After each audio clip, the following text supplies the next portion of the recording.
Brillanti Musicals, kull nhar ta' ħamis fit-8:30 dejjem fuq One.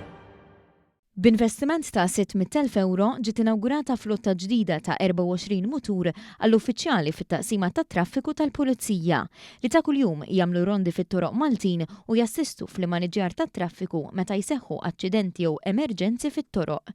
Flimkien ma' dawn il-muturi ġiet inaugurata flotta oħra ta' 22 scooter li se tintuża mis-Central Delivery Office biex bihom jitqasmu riferti tal-qrati madwar Malta u Għawdex.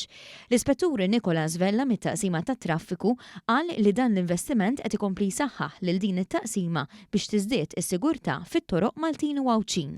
Il-Korp tal-Pulizija għamel investiment fis-sezzjoni ta' traffiku billi nixtraw 24 mutur ġdid u dan lilna jsaħħaħna sabiex inżidu s-sigurtà fit-toroq Maltin.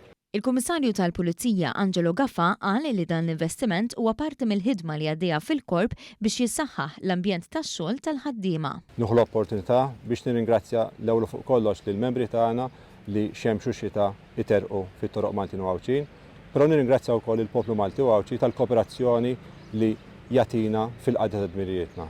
Grazzi u kommessi li nkomplu insaħħu is-servizz tagħna bris il-poplu Malti u Għawċi. Il-Ministru għall-Internu s-Sigurtà Byron Camilleri nnota li dan l-investiment qed ikompli jixed l-impenn tal-Gvern li jinvesti fil-Korp tal-Pulizija biex eventwalment minn dan l-investiment igawdu wkoll il-komunitajiet. Qed nibqgħu ninvestu fis-sezzjoni ta' traffiku anke blan li issa fix-xhur li ġejjin anke nimxu għal roads policing li hija tkun xi ħaġa ġdida b'aktar teknoloġija fil-Korp tal-Pulizija.